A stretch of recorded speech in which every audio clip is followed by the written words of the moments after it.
இரும்பு பெண்மணி ஜெயலலிதாவுக்கே பாதுகாப்பு அரணமைத்து நிழலாக வலம் வந்து போயஸ் கார்டன் குட் புக்கில் இடம் பிடித்த பிளாக் டிக்கெட் பாபு.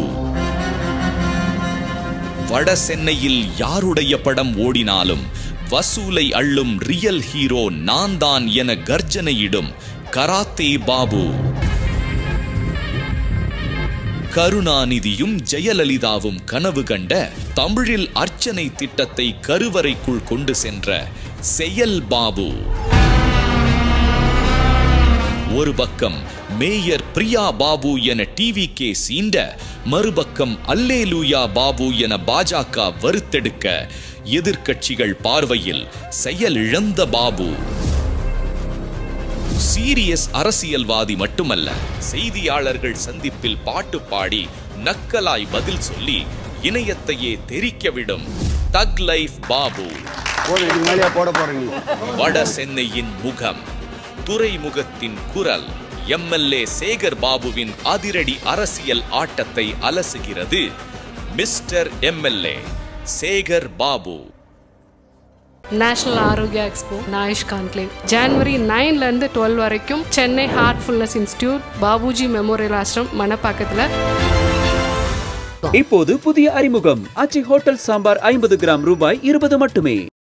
தமிழ்நாட்டினுடைய அறநிலையத்துறை அமைச்சரா சேகர் பாபு அவர்கள் பண்ணக்கூடிய செயல்பாடுகளில் இருக்கக்கூடிய பிளஸ் அண்ட் மைனஸ் வந்து நம்ம எல்லாருக்குமே தெரிஞ்சிருக்கோம். ஆனால் துறைமுகம் தொகுதியினுடைய எம்எல்ஏவா சேகர் பாபு அவர்களுடைய செயல்பாடுகள் என்ன, அவர் தொகுதிக்கு என்னெல்லாம் பண்ணியிருக்காரு, மக்களுடைய பார்வையில் வந்து சேகர் பாபு அவர்களுடைய எம்எல்ஏ செயல்பாடுகள் எப்படி இருக்கு, அங்கே இருக்கக்கூடிய வாக்கு விகிதங்கள் என்னென்ன அப்படின்றத பற்றி தான் இந்த வீடியோவில் வந்து நம்ம பார்க்க போகிறோம்.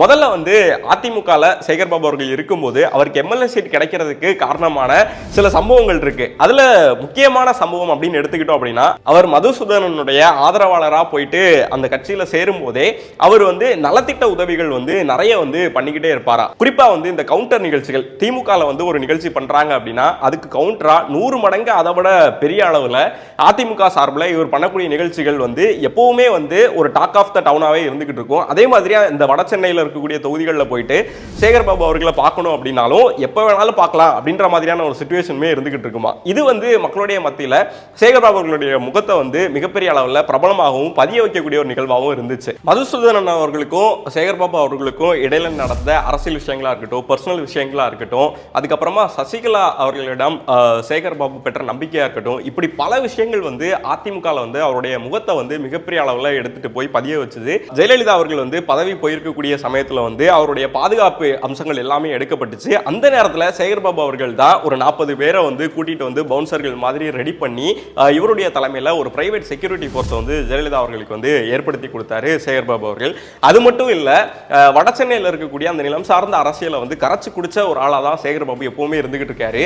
அதாவது அடிதடி அரசியல் இருந்து அட்டகாச அரசியல் இருந்து எல்லாவித அரசியலுமே அவருக்கு தெரியும். அதாவது எங்க பம்மணும், எங்க எகிரணும் அப்படின்ற மாதிரி முழு அரசியலையுமே கரைச்சு குடிச்ச ஒரு ஆளா தான் இருந்துகிட்டு இருந்தாரு. தலைமை வரைக்கும் சேகர் பாபுடைய செயல்களா இருக்கட்டும், அவருடைய விஷயங்களா இருக்கட்டும், எல்லாமே போனதுக்கு அப்புறமா 2001 தேர்தலில் ஆர்கே நகர்ல வந்து அவருக்கு எம்எல்ஏ சீட் கொடுக்குறாங்க. அதிமுக ஆல்ரெடி வட சென்னையில் இருக்கக்கூடிய வாக்கு விகிதங்களா இருக்கட்டும், அதுக்கப்புறமா ஜெயலலிதாவுக்கு இருக்கக்கூடிய ஆதரவா இருக்கட்டும், மதுசூதனனுக்கு இருக்கக்கூடிய ஆதரவா இருக்கட்டும், எல்லாமே சேர்ந்து தான் சேகர் பாபு அவர்களை வந்து அவர் நின்ன முதல் தேர்தலில் அவரை வந்து வெற்றியடைய வைக்குது. அதுக்கப்புறமா 2006 தேர்தலையுமே அவர் வெற்றி பெறாரு. ஆர்கே நகர் தொகுதியில் அவர் எம்எல்ஏவா இருந்த சமயத்தில் மேக்சிமம் இந்த குடிசை வாரியங்கள்லாம் இருக்குல்ல, அவங்களுக்கான நிறைய விஷயங்கள் வந்து பண்ணிட்டே இருந்ததா வந்து சொல்லுவாங்க. அந்த ஊர்ல யாருக்காவது ஒரு சின்ன பிரச்சனைனாலும் அந்த களத்துல போய் நிக்கிறதுல தொடங்கி, அதுக்கப்புறமா யாராவது வந்து எனக்கு வீடு இல்லை, இந்த மாதிரி பிரச்சனைகள்லாம் இருக்கு அப்படின்னு சொன்னா அவங்களுக்கு நிலம் வாங்கி கொடுக்கறது, இப்படி பல விஷயங்களை வந்து பண்ணிட்டே இருந்திருக்காரு. அதனாலதான் வந்து அதிமுகல இவர் எம்எல்ஏவா இருந்து மாவட்ட செயலாளர் பொறுப்புக்கெல்லாம் வந்து அதிமுகவினுடைய ஜெயக்குமாரே மாவட்ட செயலாளர் பொறுப்பு அப்படின்றது வந்து அவர் கெட்டாக்கணியா தான் இருந்துச்சு. அந்த அளவுக்கு சேகர் பாபு வந்து அந்த மாவட்ட செயலாளர் பதவி அப்படின்றத வந்து தன்னுடைய கைக்குள்ள வந்து வச்சுக்கிட்டு இருந்தாரு. அதுக்கப்புறமா அங்கிருந்து அதிமுகல வந்து வெற்றிவேல் அவர்லாம் வந்ததுக்கு அப்புறமா உள்ள மனக்கசப்புகள்லாம் நடந்து வெளியே வந்ததுக்கு அப்புறமா திமுகல வந்து சேர்றாரு. திமுகல அவரை சேர்த்துக்கிறதுக்கு முக்கியமான காரணம் என்னன்னா, சென்னையில பல தொகுதிகள் வந்து திமுகவோட கோட்டையா இருந்தாலும் வடசென்னை பகுதி மட்டுமே அதிமுகவினோட கோட்டையா தான் எப்பவுமே இருந்துகிட்டு இருக்கும். வடசென்னை பகுதியிலையுமே கலைஞர் வந்து துறைமுகம் தொகுதியில வந்து ரொம்ப சின்ன தொகுதியா இருக்குன்றதுனால ஈஸியா அங்க வெற்றி பெற்றலாம் அப்படின்ற மாதிரி கணக்கு போட்டு அங்க வந்து ஆட்கள்லாம் நிக்க வைப்பாரு அப்படின்ற மாதிரி சொல்லுவாங்க. அதே டெக்னிக்கை தான் இவர் திமுகல சேர்ந்ததுக்கு அப்புறமாகவும் சேகர்பாபு அவர்கள் வந்து பின்பற்றிட்டே வராரு. வடசென்னை எந்த அளவுக்கு சேகர்பாபுக்கு பரிச்சயம் இல்லைன்னா முக்கியத்துவம் வாய்ந்தது அப்படின்னா, இப்போ சேகர்பாபு அவர்கள் வந்து இந்த கட்சியில இருந்தாலும் சரி, வேற கட்சியில இருந்தாலும் சரி, அவர் எந்த கட்சிக்கு போனாலும் சரி, அவருடைய ஆதரவாளர்கள் அப்படின்றவங்க வந்து வடசென்னையில வந்து பயங்கரமான ஒரு மாஸ் கூட்டத்தோட தான் இருந்துட்டு இருப்பாங்க. வடசென்னை தொகுதியில இருந்தாலுமே அவர் திமுகல சேர்ந்ததுக்கு அப்புறமா துறைமுகம் தொகுதியில தான் வந்து அவருக்கு வந்து சீட்டு கொடுக்குறாங்க. துறைமுகம் தொகுதியோட ஹார்ட் அப்படின்னா அது சவுகார்பேட்டை அப்படின்ற மாதிரி தான் சொல்லுவாங்க. ஏன்னா அங்க வாக்குகள் அதிகம். அங்க இருக்கக்கூடிய வடமாநிலத்தவர்களுடைய எண்ணிக்கை அப்படின்றது வந்து துறைமுகம் தொகுதியில் வந்து ரொம்ப அதிகமாக இருக்கும். அதாவது லட்சக்கணக்கில் இருக்கும் அப்படின்ற மாதிரி தான் சொல்லுவாங்க. ஆனால் அவங்கள வந்து வாக்களிக்க வரக்கூடியவங்க அப்படின்றது வந்து ரொம்ப ரொம்ப கம்மியான ஆட்கள் தான். வடமாநிலத்தவர்களுக்கு அடுத்தபடியாக வந்து அங்கே மண்ணடி மாதிரியான பகுதிகளில் இருக்கக்கூடிய இஸ்லாமியர்களோட வாக்கு வந்து ரொம்பவே அதிகமாக இருந்துகிட்டு இருக்கும். அதுக்கப்புறமா தலித் மக்களுடைய வாக்கு அப்படின்றதும் அதிகமாக இருந்துட்டு இருக்கும். அதுக்கப்புறமா ரொம்ப ரொம்ப குட்டியான அளவில் தான் மற்ற சமூகத்தினருடைய வாக்கு வந்து இருந்துகிட்டு இருக்கும்.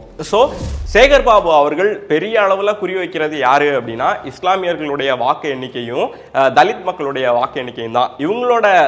இவங்க ரெண்டு பேரையும் மைண்ட் செட்ல எடுத்துக்கிட்டு தான் அங்க நடக்கக்கூடிய நலத்திட்ட உதவிகளா இருக்கட்டும், நிகழ்ச்சிகளா இருக்கட்டும், எல்லாமே வந்து தொடர்ந்து பண்ணிக்கிட்டே இருப்பாரு அப்படின்ற மாதிரி சொல்லுவாங்க. அரசியலுக்காக இஸ்லாமியர்கள் மற்றும் தலித் மக்களுடைய வாக்கையும் ஒரு பணம் சார்ந்த ஒரு மதிப்புக்காக வடமாநிலத்தவர்களுடைய ஒரு விஷயத்தையும் வந்து துறைமுகம் தொகுதியில் அவர் பயன்படுத்துவார். இதுதான் அவரோட டெக்னிக் அப்படின்ற மாதிரி வந்து சொல்லுவாங்க. போன எலெக்ஷன்ல வந்து வடமாநிலத்தவர்களுடைய வாக்கு வந்து ரொம்ப கம்மியா இருந்துச்சு அப்படின்றதுனால இந்த தடவை, அதாவது அவர் ஜெயிச்சதுக்கு அப்புறமா இந்த வடமாநில அவங்கள இருந்தே ஒருத்தரை வந்து பகுதி செயலாளராக போட்டு அங்க அவங்களுக்கான தனி சிறப்பு நிகழ்ச்சிகள்னு சொல்லி நிறைய விஷயங்கள் வந்து பண்ணி அவங்களோட வாக்கு எண்ணிக்கையுமே நம்ம அதிக அளவில் அதிகரிக்கணும் அப்படின்ற மாதிரி வந்து சேகர்பாபு முயற்சி பண்ணிட்டு இருக்காரு அப்படின்ற மாதிரி சொல்லுவாங்க.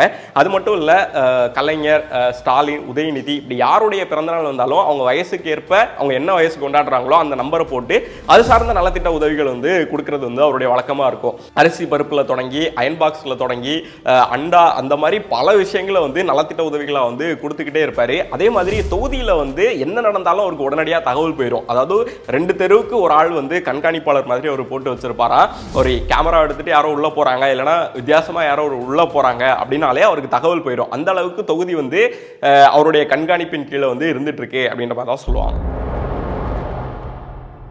துறைமுகம் தொகுதியில் பெண்களுடைய வாக்குகளை வந்து நம்ம பக்கம் எப்போவுமே வச்சிருக்கணும் அப்படின்றதுக்காக தொடர்ந்து இந்த விளக்கு பூஜைகள் நடத்துறது அப்படின்றது அவருடைய ஒரு வழக்கமாக வந்து இருந்துட்டு இருக்கும். வெறுமனே விளக்கு பூஜை மட்டுமே நடத்தாமல் அந்த தட்டு, விளக்கு, அது கூடவே சேர்த்து காசு, இந்த மாதிரி பல விஷயங்கள் வந்து தொடர்ந்து பண்ணிக்கிட்டே இருப்பாராம். அது மட்டும் இல்லை, இளைஞர்களோட வாக்கு நமக்கு வரணும் அப்படிங்கிறதுக்காக பயிற்சி முகாம்கள் அவ்வப்போது நடத்துறது, குறிப்பாக இந்த கம்ப்யூட்டர் சார்ந்த சில பயிற்சி முகாம்கள் நடத்துறது அப்படின்ற மாதிரியான விஷயங்கள்லாம் பண்ணுவார். இந்த நிகழ்ச்சிகள் வந்து அவருக்கு ரொம்பவே நல்லா வரக்கூடிய ஒரு விஷயமா இருந்துட்டு இருக்கிறதுனால ஜெயம் ரவியில் தொடங்கி நளினி, இந்த மாதிரி பல திரைப்பிரபலங்கள் அவருக்கு யாரெல்லாம் பரிச்சயமா இருக்காங்களோ எல்லாரையும் அவருடைய நிகழ்ச்சிகளுக்கு கூட்டிட்டு போறது, நலத்திட்ட உதவிகள் வழங்கும் போது கூட்டிட்டு போய் பேச வைக்கிறது, இந்த மாதிரி விஷயங்கள்லாம் துறைமுகம் தொகுதியில் அவர் தொடர்ந்து பண்ணிக்கிட்டே இருக்காரு. இருந்தாலுமே அந்த மக்களுக்கு வந்து மிகப்பெரிய அதிருப்தி அப்படிங்கிறது வந்து நிலவிட்டு இருக்கு அப்படின்ற மாதிரி தான் சொல்றாங்க. முக்கியமா வந்து பல ஆண்டுகளா வந்து அந்த தொகுதியில், துறைமுகம் தொகுதியில் பிராட்வே பேருந்து நிலையத்தில் வந்து ஒரு பிரச்சனை, கட்டண கழிப்பிடம் அப்படிங்கிறத ஒன்றை வச்சு நிறைய ரூபாய் வந்து பண்ணிட்டு இருக்காங்க, அது நீட்டா இல்லை அப்படின்ற மாதிரி பல பிரச்சனைகள் வந்து நிலவிட்டே இருந்துச்சு. அதுக்கான வேலைகள் எல்லாமே சேகர்பாபு அவர்களுக்கு ஆதரவாக இருக்கக்கூடிய வட்ட செயலாளர்கள் இருப்பாங்கல்ல, அவங்களுக்கு தான் அந்த மாதிரியான விஷயங்கள்லாம் சேகர்பாபு அவர்கள் கொடுத்துருக்காரு அப்படின்ற மாதிரி சொல்லுவாங்க. அது மட்டும் இல்லை, பிராட்வே பேருந்து நிலையத்திலிருந்து பேருந்து வெளியே வரக்கூடிய இடத்துல, பேருந்து பார்க் பண்ணக்கூடிய இடத்துல, உள்ள போகிற இடத்துலன்னு சொல்லிட்டு எல்லா இடத்துலையுமே இந்த வியாபாரிகள் வந்து கடையை போட்டு வச்சிருப்பாங்களாம். பஸ்ஸே வந்தாலும் அது நகர்றது அப்படின்ற மாதிரியான விஷயங்கள்லாம் கிடையாது. இது அங்கே போகிற பயணிகளுக்கு வந்து மிகப்பெரிய அளவில் ஒரு பிரச்சனையாகவே இருந்துட்டு இருக்கு. அவங்க எல்லா எல்லாமே சேகர் பாபு அவர்களுக்கு வந்து வேண்டிய ஆட்கள் அப்படின்ற மாதிரியும் சொல்லுவாங்க. இப்படி அங்க வந்து பல பிரச்சனைகள் வந்து நிலவிட்டே இருந்துச்சு. இப்போ இந்த திமுக ஆட்சி அமைச்சு ஒரு 4.5 வருஷம் முடிய போற இந்த சமயத்துல, அதாவது தேர்தல் வந்து நெருங்கக்கூடிய சமயத்துல படபடன்னு எல்லா வேலைகளையும் வந்து அவர் பண்ணிக்கிட்டு இருக்காராம். கட்டண கழிப்பிடம் அப்படின்றது மாறி அது வந்து கவர்மெண்ட்டே அதை எடுத்து இலவச கழிப்பிடமாக்கி அதை நீட் பண்ணியிருக்காங்க. அது மட்டும் இல்லாமல் அந்த பஸ் ஸ்டாண்டை வந்து சீரமைக்கணும். குறிப்பாக மழைலாம் வந்துச்சு அப்படின்னா ஒரு கூவமாறு போல் அந்த பஸ் ஸ்டாண்டே மாறிடும், தண்ணி வந்து தேங்கி நிற்கும், பயணிகள் யாருமே சரியாக பயன்படுத்த முடியாத சூழலில் இருக்குது அப்படின்ற மாதிரிலாம் சொன்னதுக்கு அப்புறமா ஒரு சரியான நேரம் வரணும் அப்படின்றதுக்காக காத்திருந்து ஒரு தேர்தல் வரக்கூடிய இந்த சமயத்தில் பல கோடி ரூபாய் திட்ட மதிப்பீட்டில் இந்த பஸ் ஸ்டாண்டை வந்து சீரமைக்கக்கூடிய பணியை வந்து தொடங்க போகிறாங்க. இப்போ தற்காலிகமாக பிராட்வே பேருந்து நிலையம் வந்து ராயபுரம் தொகுதிக்கு வந்து அங்க தற்காலிகமா வந்து மாறுது. அது மட்டும் இல்லாம அவர் ஆதரவாளர்களுக்கு மட்டும்தான் தொடர்ந்து வந்து பல விஷயங்களை வந்து பண்ணிட்டு இருக்காரு அப்படின்றதும் வந்து தொடர் குற்றச்சாட்டுகளா இருந்துட்டு இருக்கும். அதே மாதிரி கோயில் நிலங்கள் ஆக்கிரமிப்பு அப்படின்றதும் வந்து அவர் மேல வைக்கக்கூடிய ஒரு விமர்சனமா வந்து இன்னைக்கு வரைக்கும் இருந்துட்டு இருக்கு. துறைமுகம் தொகுதி எம்எல்ஏ தான் அந்த தொகுதி மக்களுக்கு பண்ணக்கூடிய நலத்திட்ட உதவிகள் அதெல்லாம் விட கொளத்தூர் தொகுதிக்கு வந்து அவர் பண்ணக்கூடிய விஷயங்கள் வந்து அதிகமா இருக்கும் அப்படின்ற மாதிரியே சொல்லுவாங்க. அதாவது கொளத்தூர் தொகுதிக்கு வந்து முதல்வர் மு க ஸ்டாலின் அவர்கள் போறாங்க அப்படின்னு தெரிஞ்சாலே அந்த தொகுதியை சுற்றி இருக்கக்கூடிய பல தொகுதிகளிலையுமே பலத்த போலீஸ் பாதுகாப்புலாம் போட்டு முதல்வர் அவர்கள் சும்மா விசிட்டிங்காக தான் தொகுதி எப்படி இருக்குன்னு பார்க்கறதுக்காக போகும்போதே நலத்திட்ட உதவிகள்லாம் திடீர்னு வந்து ஏற்பாடு பண்ணி பட்டு வேட்டி சட்டை சேலை அயன் பாக்ஸ் இந்த மாதிரி பல விஷயங்களை வந்து ரெடி பண்ணி வச்சு தலைவர் வரீங்களா அதனால தான் இந்த ஏற்பாடுகள் எல்லாம் இதெல்லாம் நீங்கள் தான் வழங்கணும் அப்படின்ற மாதிரி அவருக்கே சர்ப்ரைஸ் கொடுக்கக்கூடிய அளவில் கொளத்தூர் தொகுதியில் அவர் கொஞ்சம் வேலை பார்க்குறாரு அப்படின்ற மாதிரி மக்களுக்கு வந்து ஒரு அதிருப்தி வந்து தொடர்ந்து நிலவிட்டு இருக்கு. திமுக உட்கட்சியில் இருக்கக்கூடிய பொறுப்புகளில் தொடங்கி முக்கியமாக இந்த டெண்டர் வெட்டுறது, இந்த நகராட்சியில் இருக்கக்கூடிய அமைப்புகள், இந்த மாதிரி பல விஷயங்களுக்கு வந்து அவருடைய ஆதரவாளர்களுக்கு வந்து ஒரு பதவி வாங்கி கொடுக்கிறாரு அப்படின்ற மாதிரி சொல்லுவாங்க. நகரமைப்பு குழு தலைவராக இருக்கக்கூடிய இளைய அருணாவாக இருக்கட்டும், அதுக்கப்புறமா 4வது மண்டல குழு தலைவராக இருக்கக்கூடிய நேதாஜி யு கணேசனாக இருக்கட்டும், இந்த மாதிரி பலருக்கு வந்து இவர் ஆதரவாக இருக்காரு அப்படின்றதுனாலேயே இவர் வந்து பொறுப்புகளை வந்து வாங்கி கொடுக்கிறாரு இப்படின்ற மாதிரியான விமர்சனங்கள் வந்து தொடர்ந்து சேகர் பாபு அவர்கள் மேலே வைக்கப்படுறது வந்து இதனாலேயே வந்து மற்ற தொகுதிகளிலையும் போயிட்டு இவர் தலையிடுறது, மற்ற தொகுதிகளிலையும் போயிட்டு அவர் நலத்திட்ட உதவிகள் பண்ணி அங்கே பேர் வாங்க ட்ரை பண்ணுறது, முதல்வர் அவர்கள் எங்கே போனாலும் அந்த தொகுதியில் போயிட்டு பேர் வாங்க ட்ரை பண்ணுறதுன்னு சொல்லிட்டு இவர் பல விஷயங்கள் பண்ணுறதுனால திமுகக்குள்ளேயே சேகர் பாபு அவர்கள் மேலே மிகப்பெரிய ஒரு அதிருப்தி நிலவுது அப்படின்ற மாதிரியான விஷயங்களும் வந்து சலசலப்பாக இருந்துகிட்டு இருக்கு. துறைமுகம் முழுக்கவே சேகர் பாபு எம்எல்ஏ அவர்களுடைய செயல்பாடுகள் பற்றி விசாரிக்கும் போதும் கேட்கும் போதும் மக்கள் வந்து ரொம்ப அதிருப்தியில் இருக்கிறதுனால அவருடைய ப்ளஸ் அண்ட் மைனஸ் அப்படிங்கிறது வந்து எது அதிகமாக இருக்குது எது கம்மியாக இருக்குது அப்படின்றது வந்து கணிக்க முடியாத ஒரு விஷயமா தான் இருந்துகிட்டு இருக்கு. இது வந்து வரக்கூடிய தேர்தலையும் வந்து பிரதிபலிக்கும் அப்படின்னு சொல்லப்படுது. அதனாலேயே வந்து ஆர்கே நகர் தொகுதி, அதாவது இவர் முதல்ல 2 முறை நின்னார்ல அந்த தொகுதியை அவர் திமுக கிட்ட கேட்டிருக்கிறதாகவும் அந்த தொகுதியில் அவர் போட்டியிட விரும்புறதாகவும் வந்து சொல்லியிருக்காங்க. ஏன் ஆர்கே நகர் தொகுதி அவர் சூஸ் பண்றாரு அப்படின்னு கேட்டா, துறைமுகம் தொகுதியில் அவருக்கு இருக்கக்கூடிய பிளஸ் என்ன மைனஸ் என்ன, யார் எங்க இருந்து அடிப்பாங்க அப்படின்றதெல்லாம், யார் எதிரி அந்த பகுதியில் அப்படின்றதெல்லாம் அவருக்கு மிகப்பெரிய அளவில் அந்த நிலம் சார்ந்த அரசியல வந்து அவர் இன்னும் உள்வாங்கல. ஆனால் ஆர்கே நகர் வந்து அவருக்கு ரொம்ப பழக்கப்பட்ட தொகுதி. ஒரு தெருவுக்கு தெரு எல்லா விஷயங்களுமே அவருக்கு தெரியும். யார் எங்க இருந்து அடிப்பாங்க, எதை எப்படி வந்து ஹேண்டில் பண்ணணும், யாரெல்லாம் நமக்கு வந்து எதிராக இருப்பாங்க, யாரெல்லாம் ஆதரவாக இருப்பாங்க, என்ன பண்ணால் மக்கள் ஓட்டு போடுவாங்க, இப்படி பல விஷயங்கள் வந்து ஆர்கே நகர் தொகுதியை பற்றி அவர் முழுசா தெரிஞ்சு வச்சிருக்கிறதுனால அந்த ஆர்கே நகர் தொகுதியில் நம்ம போட்டியிடலாம் அப்படின்ற மாதிரி வந்து அவர் முடிவு பண்ணி அந்த தொகுதியை கேட்டிருக்கிறதா வந்து அரசியல் வட்டாரங்களில் வந்து சொல்லப்படுது. அது மட்டும் இல்லை, ஆர்கே நகர் தொகுதியில் வந்து டிஎம்கே ஏடிஎம்கே அப்படின்றது மிகப்பெரிய வாக்கு வித்தியாசத்தில் ஜெயிக்கிறதா இருக்காரு. ஓரளவுக்கு பேலன்ஸ்டாக தான் இருந்துகிட்டு இருக்கும். அந்த இதில் வந்து திமுகவுக்கு வந்து கம்யூனிஸ்டுகள் சப்போர்ட் இருக்கிறதுனால திமுக ஜெயிக்கிறதுக்கான வாய்ப்பு அதிகம் அப்படின்றதுனால இப்போ ஆர்கே நகர் தொகுதியை வந்து அவர் கேட்டிருக்காரு அப்படின்றது தான். இவருடைய துறைமுகம் தொகுதியில் இருக்கக்கூடிய அந்த பிளஸ் அண்ட் மைனஸாக இருக்கட்டும், ஒரு அமைச்சராக அவருடைய பிளஸ் அண்ட் மைனஸாக இருக்கட்டும், அது மட்டும் இல்லை திமுக கட்சியினருக்குள்ளேயே அவர் மேலே பல அதிருப்தி நிலவுதா சொல்லப்படுதுல. இந்த விஷயங்கள் எல்லாம் சேர்த்து இந்த தேர்தலில் வந்து பிரதிபலிச்சது அப்படின்னா வாக்குகள் வந்து மிகப்பெரிய அளவில் ஷேர் ஆகிறதுக்கான வாய்ப்புகள் வந்து அதிகமாக இருக்குது அப்படின்ற மாதிரி தான் சொல்லணும்.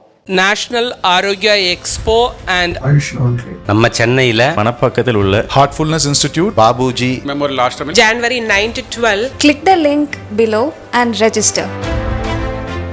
இப்போது புதிய அறிமுகம் ஆச்சி ஹோட்டல் சாம்பார் 50 கிராம் ரூபாய் 20 மட்டுமே.